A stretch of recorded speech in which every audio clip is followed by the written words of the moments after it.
Esta historia empezó con una curiosidad, pero no la mía. Fue la de mi abuelo. Y como todas las historias que comienzan con alguien diciendo «no vayas ahí», ya sabes que no va a terminar bien.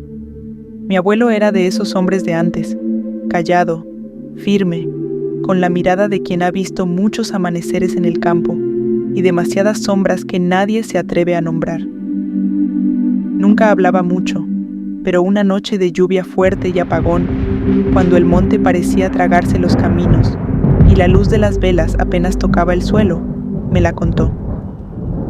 Todo comenzó en un pueblo chico del sur de Yucatán, metido entre cerros húmedos, caminos de piedra y árboles que exhalan neblina incluso cuando el sol está en lo alto.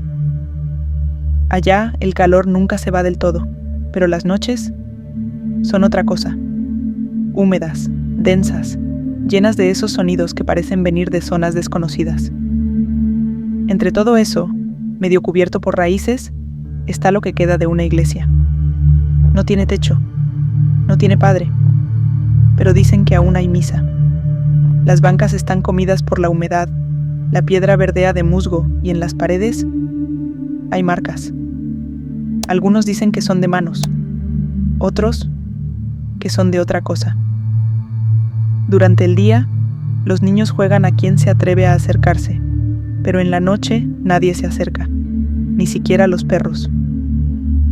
Mi abuelo dice que no siempre fue así, que en sus tiempos la iglesia tenía techos altos de madera tallada, vitrales con colores que parecían moverse cuando les daba el sol, y una campana que anunciaba cada boda, cada bautizo, cada misa. Era el corazón del pueblo, hasta que un día el padre desapareció. No dejó carta, ni nota, ni cruzó palabra con nadie. Y eso que todo el mundo lo quería. Simplemente dejó de aparecer. Después de eso, la iglesia empezó a deteriorarse. La gente dejó de ir. El lugar se volvió frío. Y luego comenzaron los rumores. Que se escuchaban rezos, que se veían sombras, que la campana, algunas noches, sonaba sola. Una vez, solo una. Mi abuelo trabajaba como velador en un comercio cerca del templo. A veces, por aburrimiento, caminaba hasta la reja, solo por mirar. Pero esa noche, bajo la lluvia, lo hizo sin pensarlo. Dijo que no llegó a entrar. Se quedó en la reja oxidada. Pero desde ahí vio una luz adentro. Una sola. Como una vela encendida sobre el altar. También escuchó algo. Muy bajo. Voces como rezos, pero rotos, descompuestos. Como si salieran de un pecho sin cuerpo. No se atrevió a cruzar. Dio media vuelta y no volvió.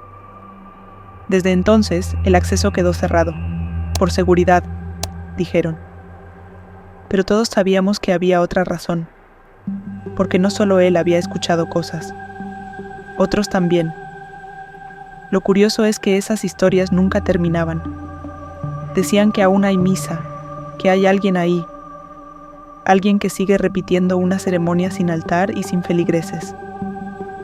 Por eso, cuando mis amigos y yo empezamos a hacer exploraciones urbanas, sabíamos que tarde o temprano iríamos. No era solo la adrenalina, era la pregunta. ¿Y si era verdad? Así que una noche sin luna, sin avisarle a nadie, decidimos ir. Éramos 3, con linternas viejas, mochilas con baterías y ese impulso que uno tiene a los 20, cuando aún no le teme a lo invisible. Caminamos por el viejo camino de piedras. El aire olía a tierra mojada. No se escuchaban grillos, solo el crujido apagado de nuestras pisadas. Cuando llegamos, la reja oxidada seguía igual que como la recordaba mi abuelo. La cadena estaba rota, colgando como si alguien más hubiera cruzado antes. Nos trepamos con cuidado, sin hacer ruido. Del otro lado, la iglesia parecía más viva que nunca, y no en el buen sentido. Como si el tiempo no la hubiera abandonado del todo, solo la hubiera dejado quieta, esperando algo. Al entrar, lo primero que vimos fueron papeles. No viejos, papeles recientes, tirados por el suelo como si alguien los hubiera dejado caer apenas unas horas antes. Algunos estaban arrugados, otros mojados. Ninguno parecía tener sentido. Seguimos avanzando, y fue entonces que lo escuchamos. Primero pensé que era uno de nosotros murmurando, pero no, era otra voz, muy baja, como si viniera del fondo de la iglesia. Palabras rotas, susurros que se colaban por las paredes y salían por el techo abierto. Y entonces lo vimos. Un hombre.